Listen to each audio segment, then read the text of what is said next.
Hello everyone, welcome back to the channel. আশা কৰো আপোনালোক সকলো ভালে আছে। আমিও বাৰু ভালে আছো বৰ্তমান আৰু আজি আমাৰ বিদ্যালয়ৰ পৰা এটি নতুন ব্লগ আপোনালোকলৈ লৈ আহিলো।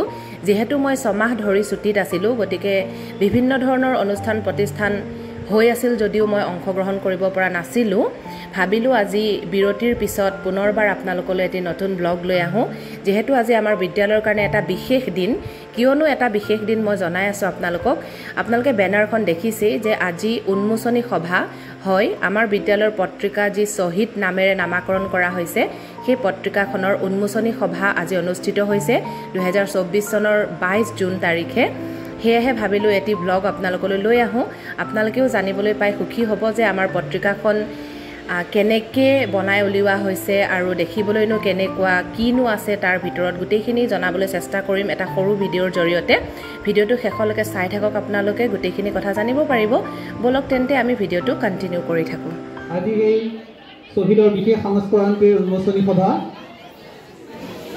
আজি উন্মোচনী সভাত সভাপতিত্ব কৰিবৰ কাৰণে আমাৰ বিদ্যালয়ৰ পৰিচালনা সমিতিৰ সভাপতি চাকিৰাম শইকীয়াদেৱক আমন্ত্ৰণ কৰিছোঁ। তেখেতক মঞ্চলৈ আদৰি আনিব বিদ্যালয়ৰ শিক্ষয়িত্ৰী ভাস্বতী ডেকা।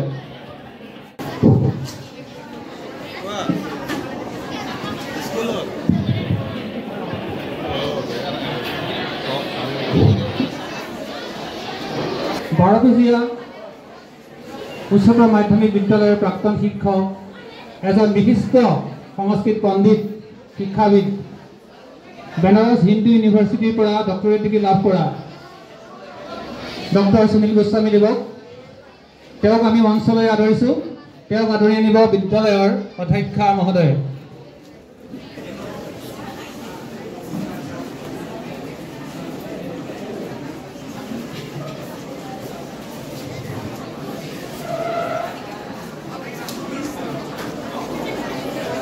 এইবাৰ আমি মঞ্চলৈ আমন্ত্ৰণ জনাইছোঁ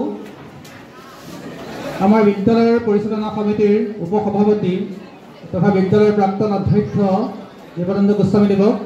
তেওঁক মঞ্চলৈ আদৰি আনিব বিদ্যালয়ৰ জ্যেষ্ঠ শিক্ষয়িত্ৰী নিভা দত্ত বাইদেউ।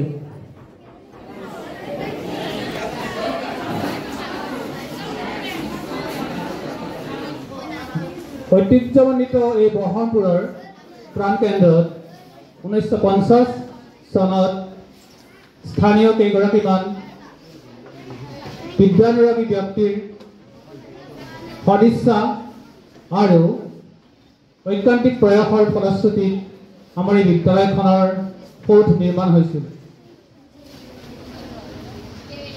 1942 চনৰ গণবিপ্লৱত প্ৰাণাহুতি দিয়া এই অঞ্চলটোৰে 4গৰাকী মহান শ্বহীদৰ পুতৰ স্মৃতিত এই বিদ্যালয়খনৰ নাম পৰৱৰ্তী পৰ্যায়ত শ্বহীদ স্মৃতি আদৰ্শ ৰূপে নামাঙ্কিত হয়। আৰু ইয়াৰ পিছত বিদ্যালয়খনে এক সুদীৰ্ঘ সুবৰ্ণ পৰিক্ৰমা অতিক্ৰম কৰি 2024 বৰ্ষৰ জানুৱাৰী মাহত 75 বছৰত পদাৰ্পণ কৰিলে। এইদৰে আমাৰ শিক্ষক শিক্ষয়িত্ৰীসকলে এই অঞ্চলটোৰ ৰাইজে সকলোৱে বিদ্যালয়ৰ সেই অতীত গৰিমা স্মৰণ কৰিছে, ৰোমন্থন কৰিছে। ইয়াৰ সমান্তৰালভাৱে এই বিদ্যালয়খনৰ প্ৰতিষ্ঠা আৰু উৎকৰ্ষৰ সেই সুদীৰ্ঘ যাত্ৰাত যিসকল ব্যক্তিয়ে সেৱা আগবঢ়াই এই সংসাৰৰ পৰা বিদায় মাগিছে, তেওঁলোকৰ প্ৰতিও আমি সকলোৱে সশ্ৰদ্ধ প্ৰণাম জনাইছোঁ। আমি সোঁৱৰণ কৰিছোঁ তেওঁলোকক। এই অতীত ৰোমন্থন বা আমাৰ এই সোঁৱৰণ তাক লিপিবদ্ধ দিবৰ বাবে আমি আগবাঢ়িছোঁ। কাৰণ আমাৰ যিবিলাক জীপাল স্মৃতি, সেইবিলাক জীৱনৰ উদ্যান গতিধাৰাৰ লগত তাৰ ছন্দত যদি আমি আগবাঢ়ি যাওঁ বা বাস্তৱৰ কাঠিন্যত কেতিয়াবা কি হয়, এই স্মৃতিবোৰ মানসপটৰ পৰা ম্লান পৰি যায়। গতিকে এই স্মৃতিবোৰক এক জীপাল ৰূপ দিবৰ কাৰণে, এক লিপিবদ্ধ ৰূপ দিবৰ কাৰণে আমি আমাৰ বিদ্যালয়ৰ পত্ৰিকা শ্বহীদক এক নৱতম ৰূপ দিবলৈ প্ৰয়াস কৰিছিলোঁ। এই সভাৰ সভাপতি তথা আমাৰ বিদ্যালয় পৰিচালনা সমিতিৰ সভাপতি শ্ৰীযুত চাকিৰাম শইকীয়াদেৱক তেখেতক এখনি ফুলাম গামোচাৰে আদৰণি জনাব আমাৰ বিদ্যালয়ৰ জ্যেষ্ঠ শিক্ষয়িত্ৰী শ্ৰীমতী নিভা দত্ত বাইদেৱে সভাৰ সভাপতি শ্ৰীযুত চাকৰাম শইকীয়াদেৱ ইয়াৰ পিছতে আমি আদৰণি জনাব বিচাৰিছোঁ আমাৰ আজি গ্ৰন্থ উদ্বোধনী সভাৰ মুখ্য উদ্মোচক ডক্টৰ শ্ৰী সুনীল গোস্বামী দেৱ ছাৰক এখনি ফুলাম গামোচাৰে আদৰণি জনাব আমাৰ বিদ্যালয়ৰ অধ্যক্ষ শ্ৰীমতী দেৱাহুতি বাইদেউ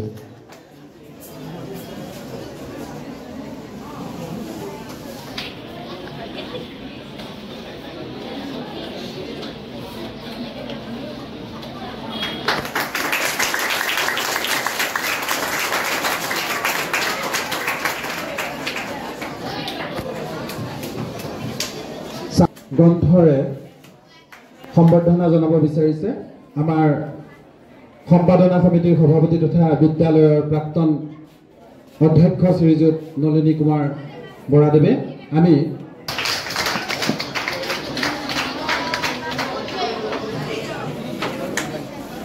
আজি উন্মোচন হ'ব লগা গ্ৰন্থখনৰ সম্পাদনা সমিতিৰ সভাপতি তথা এই বিদ্যালয়ৰ প্ৰাক্তন অধ্যক্ষ শ্ৰীযুত নলিনী কুমাৰ বৰাদেৱক তেখেতৰ প্ৰচেষ্টাতে আজিৰ গ্ৰন্থখন প্ৰকাশ পাবলৈ আগবাঢ়িছে আমি তেখেতক আদৰণি জনাবলৈ অনুৰোধ জনাইছোঁ আমাৰ বিদ্যালয়ৰ শিক্ষয়িত্ৰী শ্ৰীমতী ৰিচা ৰাজখোৱা বাইদেউ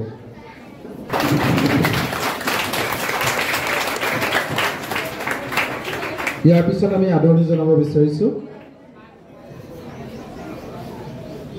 বিদ্যালয় পৰিচালনা সমিতিৰ অন্যতম সদস্য তথা মহাৰজত জয়ন্তীৰ কাৰ্যকৰী সভাপতি শ্ৰীযুত নৰেন্দ্ৰনাথ শৰ্মাদেৱক তেখেতক এখনি ফুলাম গামোচাৰে আদৰণি জনাব আমাৰ শিক্ষয়িত্ৰী শ্ৰীমতী নীলাক্ষী বৰা বাইদেৱে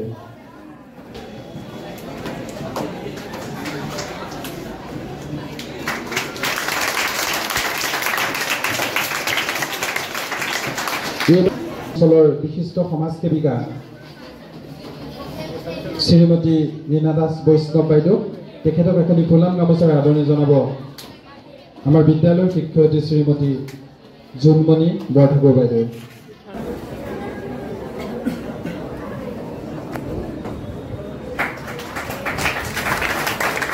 এইবাৰ আমি আদৰণি জনাব বিচাৰিছোঁ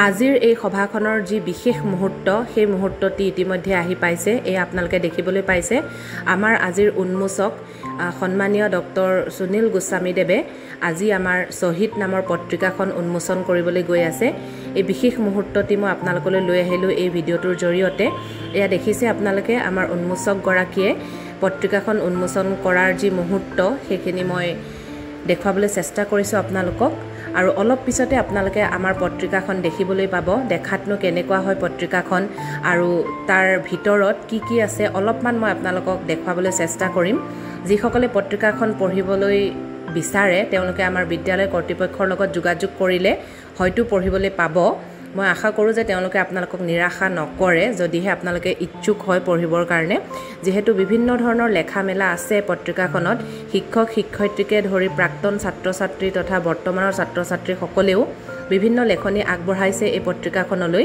গতিকে আপোনালোকে পঢ়ি নিশ্চয় ভালেই পাব আৰু আমাৰ বিদ্যালয়খনৰ যি অতীত স্মৃতি এই গোটেইখিনি এই পত্ৰিকাখনত আছে বুলি মই আশা কৰিছোঁ মই নিজেও পঢ়িম আৰু আপোনালোকেও যদি পঢ়িব বিচাৰে বিদ্যালয় কৰ্তৃপক্ষৰ লগত কণ্টেক্ট কৰিব পাৰে তো এয়া দেখিছে আপোনালোকে আমাৰ পত্ৰিকাখন ইতিমধ্যে উন্মোচন হৈ গৈছে উন্মোচকগৰাকীয়ে প্ৰথম কিতাপখন খুলিলে এয়া আৰু মই আপোনালোকক দেখুৱাই আছোঁ ইয়াৰ কভাৰ পেজখন কেনেকুৱা হয় আৰু ইয়াৰ আৰ্ট গেলেৰী কি আছে ফটো গেলেৰী কেনেকুৱা হয় কি আছে মই ডিটেইলছত দেখুৱাবলৈ চেষ্টা কৰিম জয়গত শ্ৰদ্ধা জ্ঞাপন কৰিছোঁ ছাত্ৰ ছাত্ৰীৰ পৰা আৰম্ভ কৰি বাকী বিশিষ্ট বক্তৃসকললৈ আৰু আজি ইয়াত উপস্থিত হ'বলৈ পাই মই অলপ আনন্দ অনুভৱ কৰিছোঁ ইতিমধ্যে প্ৰাক্তন অধ্যক্ষ দুৰ্লভ শইকীয়াদেৱ ইয়াত অধ্যক্ষ যেতিয়া হৈ আছিল তেতিয়া মই আহিছিলোঁ তাৰপিছত অনিল শইকীয়া থকাৰ সময়ত মই আহিছিলোঁ এনেকৈ এই ব্ৰহ্মপুৰ উচ্চতৰ মাধ্যমিক বিদ্যালয়ৰ লগত মোৰ চিনাকি হৈছিল আৰু যিসকল দেশৰ কাৰণে প্ৰাণাহুতি দিয়ে সেইসকলক শ্বহীদ বুলি কোৱা হয় শ্বহীদ শব্দটো দ্বিতীয় হ্ৰদ ৰচয়িকা দুৰ্যাদ আৰু এটা শব্দ আছে তালিৰে হ তাত 6 বছৰ তাত আকাৰ হত হুঁচৰিকাৰ দ শাহিদ। এই শাহিদ আজিৰ সভাৰ যি বিশিষ্ট অতিথি তথা আজি আমাৰ পত্ৰিকাখনৰ উন্মোচক ডক্টৰ সুনীল গোস্বামীদেৱে শ্বহীদ শব্দটিৰ বানানক লৈ যি ধুনীয়া কথা উল্লেখ কৰিছে তেওঁৰ বহুমূলীয়া ভাষণত, মই ভাবিলোঁ আপোনালোকক আৰু অলপ মোৰ ফালৰ পৰাও কৈ দিওঁ। সদ্যহতে যেতিয়া আমি পটককৈ শ্বহীদ শব্দটো দেখা পাওঁ, এই দ্বিতীয় চ হত হচইকাৰ দন্তীয়া দ, এই শব্দটো দেখিলে কিবা যেন ভুল হৈছে শব্দটিৰ বানানত, তেনেকুৱা যেন এটা ভাৱ হয়। আচলতে নহয়, দুইটাই শুদ্ধ বুলি তেওঁ অলৰেডি তেওঁৰ বক্তব্যত উল্লেখ কৰিছে। মই আপোনালোকক দেখুৱাব খুজিছোঁ, এয়া আমাৰ যিখন শ্বহীদ পত্ৰিকা তাত উল্লেখ আছে, এয়া পুৰণা যিখন পত্ৰিকা আছিলে তাত স্পেলিংটো শ্বহীদ তলবে শৈবস্য হত দীৰ্ঘিকাৰৰ দন্তীয়া দ আছিলে, কিন্তু লাহে লাহে সলনি হৈ এতিয়া দ্বিতীয় চ হত হচইকাৰ দন্তীয়া দ হ'ল। দুইটা বানানেই শুদ্ধ সম্পূৰ্ণ, গতিকে ইয়াত ভুলৰ কোনো কথা নাই। এই মেগাজিনখনৰ ভিতৰ চৰাত এইদৰে উল্লেখ কৰা আছে, পুৰণা ইয়াত লিখা আছে শ্বহীদৰ কেইটিমান পূৰ্ব সংস্কৰণ, এইদৰে দিয়া আছে ফটো, কিন্তু দেখুৱাই দিলোঁ। আৰু এইখন হৈছে কভাৰ পেজ আমাৰ যিখন মেগাজিন শ্বহীদ। আমাৰ যিহেতু বিদ্যালয়খনৰ নামেই হৈছে বহমপুৰ শ্বহীদ স্মৃতি আদৰ্শ উচ্চতৰ মাধ্যমিক বিদ্যালয়, সেয়েহে পত্ৰিকাখনৰ নামো শ্বহীদ দিয়া হৈছে। আৰু নামটোৰ লগত সংগতি ৰাখি ছবিখনো খুব ধুনীয়াকৈ চিলেক্ট কৰা হৈছে। ইয়াত দেখিবলৈ পাইছে আপোনালোকে শ্বহীদসকলে যিদৰে স্বাধীনতা আন্দোলনত অংশগ্ৰহণ কৰিছিলে তাৰে এভুমুখী ইয়াত দি দিছে। এয়া খুব ধুনীয়াকৈ চিলেক্ট কৰিছে ছবিখন। আৰু অলৰেডি মই আপোনালোকক কৈছোঁ যে মহাৰজত জয়ন্তী হয় এইবাৰ আমাৰ ইয়াৰ বিশেষ সংখ্যা 2024 চন। মহাৰজত জয়ন্তী উপলক্ষেই এই মেগাজিনখন আচলতে পাব্লিছ কৰি উলিওৱা হৈছে আমাৰ বিদ্যালয়ৰ তৰফৰ পৰা। আৰু এইখনেই হৈছে আমাৰ মেগাজিনখনৰ কভাৰ পেজ, খুবেই ধুনীয়া, আটক ধুনীয়াকৈ ইয়াত চিলেকশ্যন ভাল হৈছে, খুব ধুনীয়া ছবি চিলেক্ট কৰি দিয়া হৈছে যাতে মানুহে চায়ে ভাল পায়। এয়া বহুত আকৰ্ষণীয় হৈছে। আৰু ইয়াৰ ভিতৰ ভাগ অকণমান দেখুৱাই দিওঁ মই আপোনালোকক। এয়া ধুনীয়াকৈ লিখাই আছে মহাৰজত জয়ন্তী বৰ্ষৰ বিশেষ সংখ্যা। আৰু এয়া যে দেখিবলৈ পাইছে আপোনালোকে কেইখনমান ফটো, মহাৰজত জয়ন্তী উপলক্ষে ইতিমধ্যে যোৱা জানুৱাৰী মাহত এটি ধুনীয়া অনুষ্ঠান আমাৰ বিদ্যালয়ত পতা হৈছিলে, কিন্তু দুৰ্ভাগ্যবশতঃ মই উপস্থিত থাকিব পৰা নাছিলোঁ। যদিও মই নাছিলোঁ, তাৰে কিছু অংশ মই ইয়াতে দেখিবলৈ পাইছোঁ ছবি। আৰু এয়া বিভিন্ন লিখনি আছে প্ৰাক্তন ছাত্ৰ ছাত্ৰী তথা প্ৰাক্তন শিক্ষক শিক্ষয়িত্ৰীৰ লগতে বৰ্তমানৰ ছাত্ৰ ছাত্ৰী আৰু শিক্ষক শিক্ষয়িত্ৰীসকলে বিভিন্ন লিখা মেলা আগবঢ়াইছে পত্ৰিকাখনলৈ। আৰু শুভেচ্ছা বাণীও আমাৰ বিধায়ক মহোদয়ৰ পৰা আৰম্ভ কৰি বিভিন্নজনে আগবঢ়াইছে। এয়া মই আৰু ইমান ডিটেইলছত আপোনালোকক দেখুৱাই নাথাকোঁ। একেবাৰে প্ৰথমতে আছে সভাপতিৰ সোণসেৰীয়া কলম, আমাৰ প্ৰাক্তন অধ্যক্ষ নলিনী কুমাৰ বৰা ছাৰ। আৰু বহুতো ধুনীয়া ধুনীয়া লেখনি আছে এই পত্ৰিকাখনত, আপোনালোকে ইচ্ছা কৰিলে পঢ়িব পাৰিব, বিদ্যালয় কৰ্তৃপক্ষৰ লগত যোগাযোগ কৰি ল'ব পাৰিব। আৰু এয়া দেখিছে ফটো গেলেৰী, ইয়াত বিভিন্ন পুৰণি দিনৰ পৰা আৰম্ভ কৰি বৰ্তমানলৈকে যি যি অনুষ্ঠান আমাৰ বিদ্যালয়খনত পতা হৈছে সকলো অনুষ্ঠানৰে ফটো কম বেছি পৰিমাণে দিবলৈ চেষ্টা কৰা হৈছে। আৰু বিশেষকৈ মহাৰজত জয়ন্তীৰ যি উদযাপন আছিলে জানুৱাৰী মাহৰ, তাৰ ফটো বেছি আছে বাৰু, তথাপিতো যথেষ্টখিনি ফটো ইয়াত ইনক্লুড কৰা হৈছে। আৰু ইয়াতকৈ বেছি দিব নোৱাৰিব, যিহেতু ভলিউম অলৰেডি বহুত ডাঙৰেই হৈছে পত্ৰিকাখনৰ। এয়া আৰু একেবাৰে শেষৰ পেজত আমাৰ বিদ্যালয়ৰ বৰ্তমানৰ এগৰাকী শিক্ষক দেৱজিৎ নাথ ছাৰৰ কিছু শিল্পকলা ইয়াত দাঙি ধৰা হৈছে। ইয়াত তেওঁ বিভিন্ন ধৰণৰ কাঠৰ সামগ্ৰী বনায়, এয়া মূৰ্তি বনাইছে, জুৱেলাৰী বক্স বনাইছে, শ্ব'পিচ বনাইছে। এয়া তেওঁৰ শিল্পকলাসমূহ এইদৰে ইয়াত দেখুৱাই দিয়া হৈছে ছবিৰ সহায়ত। আৰু এইখনেই হৈছে আমাৰ পত্ৰিকা শ্বহীদ, খুবেই ধুনীয়া এখন পত্ৰিকা আৰু আপোনালোকে পঢ়ি নিশ্চয় ভাল পাব। ইচ্ছা কৰিলে আপোনালোকে বিদ্যালয়ত খবৰ কৰি এখন গোটাই ল'ব পাৰিব। আজি এই শুভক্ষণত দুআষাৰ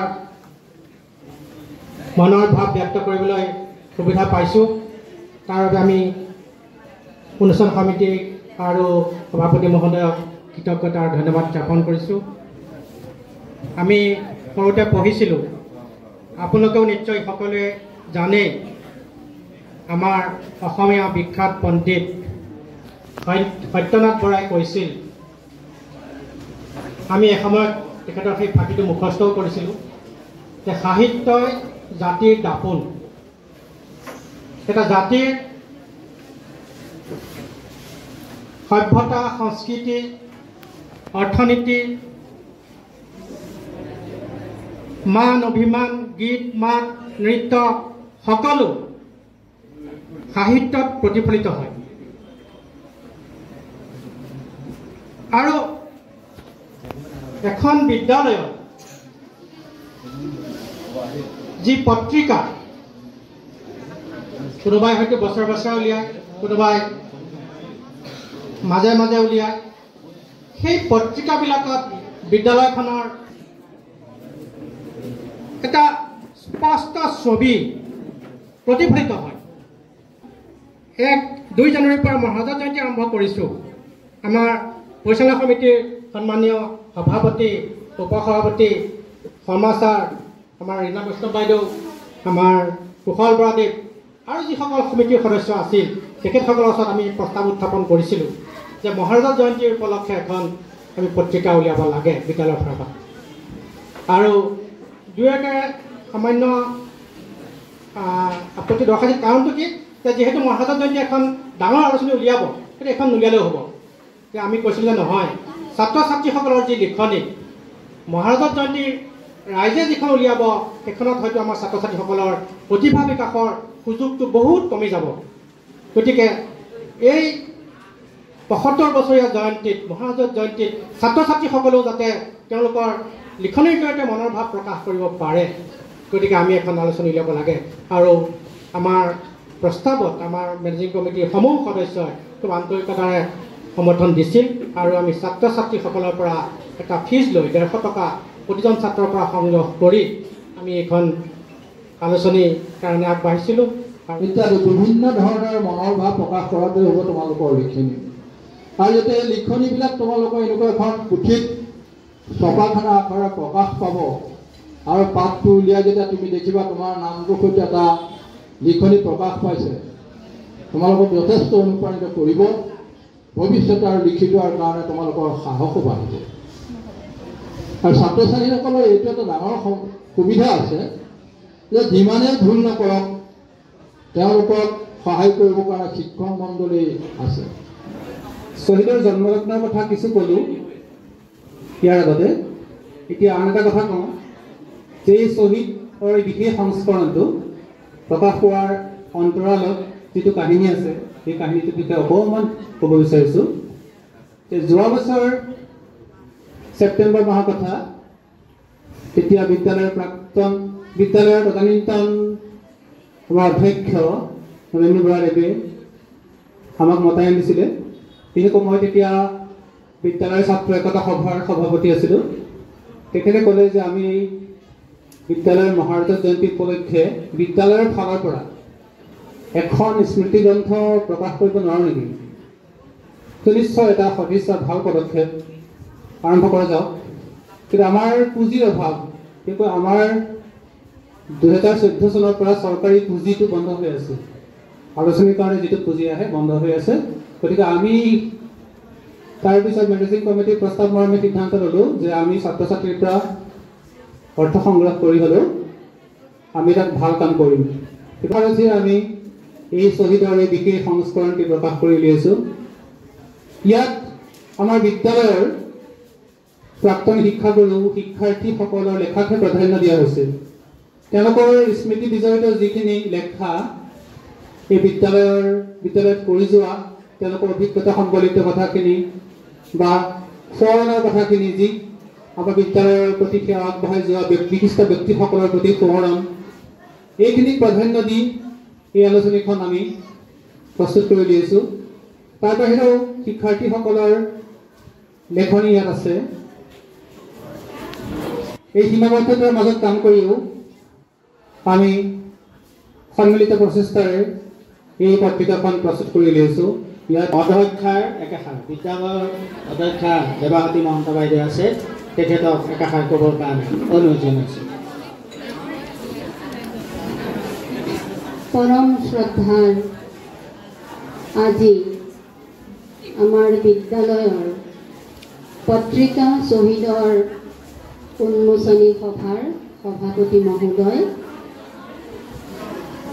শ্বহীদৰ উন্মোচক সন্মানীয় ডক্টৰ সুনীল গোস্বামীদেৱ মই জয় জয়তে প্ৰণাম যাচিছোঁ।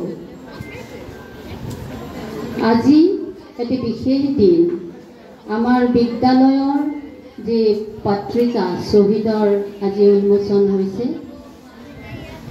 কেইবাবছৰ বিৰতিৰ পিছত সঁচাকৈয়ে আনন্দৰ খবৰ।